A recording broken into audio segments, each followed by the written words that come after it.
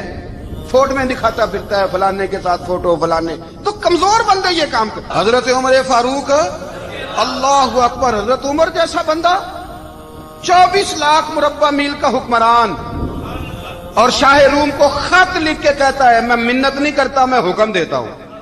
اتنا تگڑا بندہ.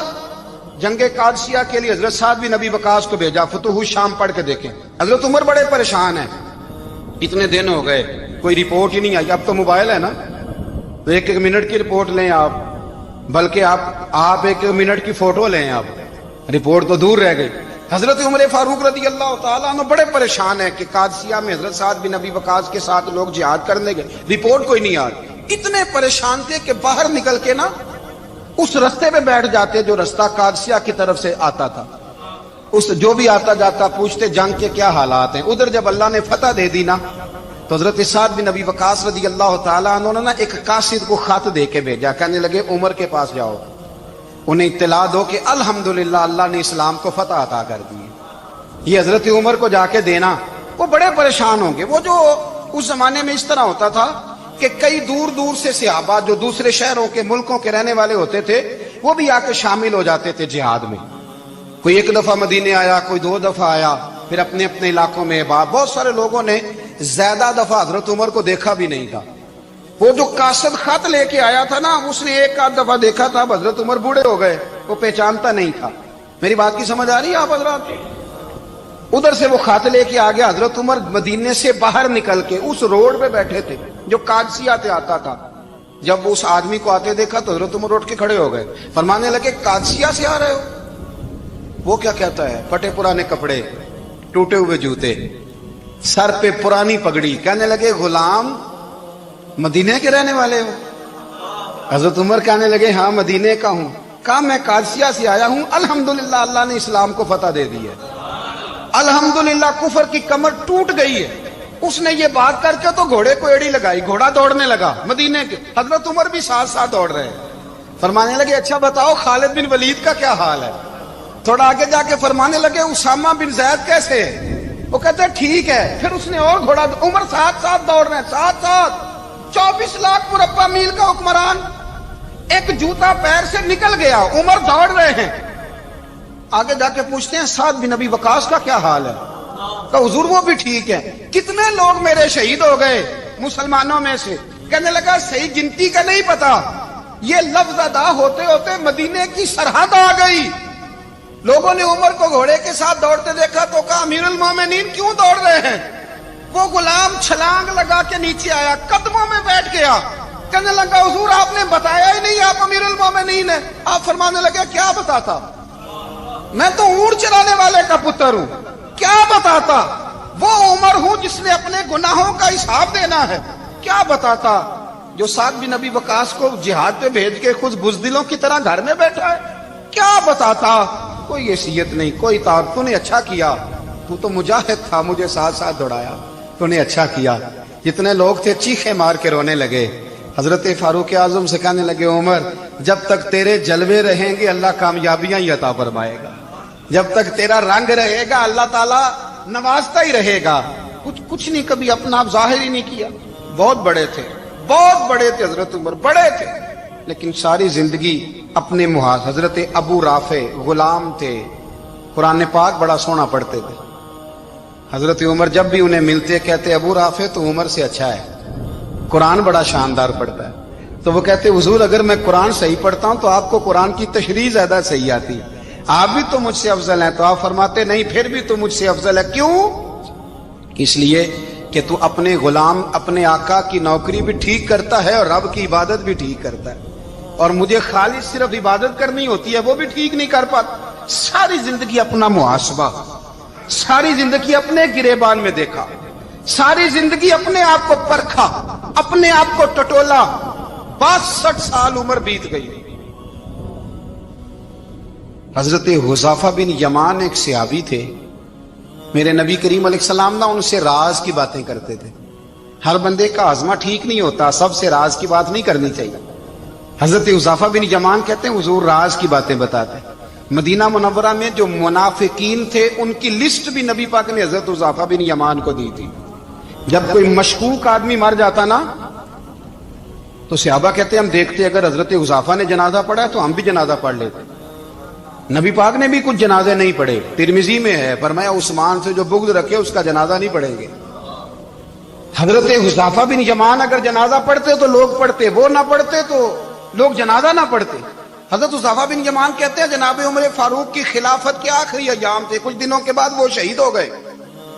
فرماتے آدھی رات کا وقت تھا, میں گھر میں سویا تھا بڑا بے فکر, اچانک میرے دروازے پہ دستک ہوئی, میں گھبرا کے اٹھا, اتنی رات کو کون آیا؟ کہتے ہیں قربان جاؤں دروازے پہ گیا تو امیر المومنین فاروق اعظم دروازے پہ. میں نے کہا عمر کوئی حکم تھا تو مجھے بلا لیتے. کہنے لگے میں نا امیر بن کے نہیں آیا, تیرا ویر بن کے آیا ہوں. امیر المومنین کی حیثیت سے سرکاری کام سے بلاتا تو وہاں بلاتا, مجھے ایک ذاتی کام پڑ گیا. کہتے میں نے عمر کو گھر کی اندر بلا کے چارپائی پہ بٹھایا. میں نے کہا حضور میں غریب آدمی ہوں, میں کیا آپ کے کام آ سکتا ہوں؟ تو کہتے ہیں انہوں نے نا مجھے ساتھ بٹھا لیا, پھر میرا ہاتھ پکڑ لیا. کہنے لگے تو عمر کو جانتا ہے؟ عمر جھوٹ نہیں بولتا. تو جانتا ہے؟ عمر وعدوں کا پکا ہے. کہا حضور جانتا ہوں. کہا میں اس وقت آیا ہوں جب دیکھ بھی کوئی نہیں رہا.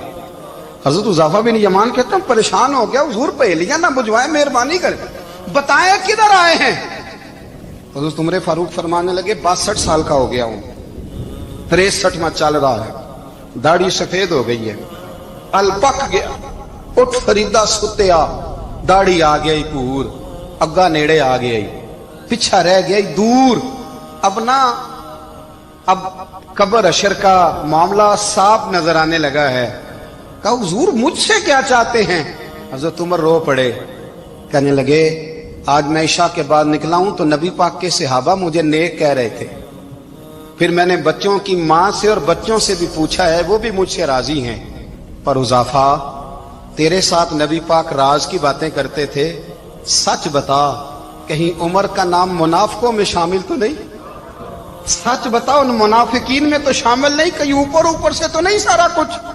حضرت حذیفہ بن یمان کہتے ہیں میں باپ کے مرنے پہ اتنا نہیں رویا جتنا عمر کے سوال پہ رویا. میں قدموں میں بیٹھ گیا. میں نے کہا نہیں عمر, یہ تو میں نے نہیں سنا, لیکن یہ میں نے نبی پاک سے ضرور سنا ہے کہ میرے بعد اگر کوئی نبی ہوتا تو عمر ابن خطاب ہوتا. یہ میں نے اپنے کانوں سے سنا ہے کہ عمر جس گلی سے گزرے شیطان رستہ بدل جاتا ہے. یہ میں نے اپنے کانوں سے سنا ہے کہ 950 سال حضرت جبریل جناب عمر کی شان بیان کریں تو پھر بھی بیان نہیں ہو سکتا. یہ میں نے ضرور سنا. دوستو ساری زندگی حضرت عمر نے اگر دوسروں کا محاسبہ کیا تو اپنا اور اپنے بچوں کا بھی کڑا خیال رکھا, اپنی ذات پر بڑی توجہ دی.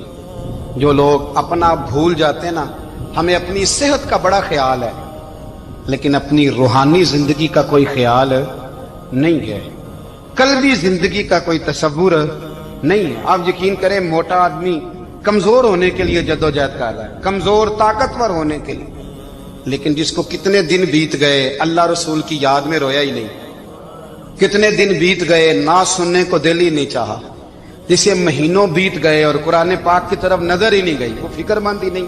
زندگی زندہ دلی کا نام ہے, مردہ دل کیا خاک جیا کرتے ہیں. بھائی حضرت عمر کی زندگی دور حاضر میں ہمیں یہ سبق دیتی ہے کہ کڑی نگرانی رکھو اپنے پودوں کی, کڑا خیال رکھو اپنے ذاتی باغ کا, اور یہ جو تمہارے دل کی دنیا ہے یہ تمہاری روح کی زندگی ہے, اس کا محاسبہ کرتے رہو. نبی کریم علیہ السلام نے فرمایا اپنا حساب خود کر لو قبل اس کے کہ تمہارا حساب کیا جائے. اپنا حساب بولیے, اپنا حساب. ہم ساری دنیا کا حساب کرتے پھرتے ہیں, کوئی کہاں سے کماتا ہے کہاں کھاتا ہے, پر اپنا حساب حضور نے فرمایا حساب کر لو قبل اس سے کہ تمہارا حساب. مولا علی فرماتے ہیں نماز پڑھ لو قبل اس کے کہ تمہاری نماز پڑھی جائے, نماز پڑھ لو قبل اس کے کہ تمہاری. اپنا محاسبہ کریں, تھوڑا سا نا اوپر دائیں بائیں دیکھنے کی بجائے تھوڑی سی گردن جھکا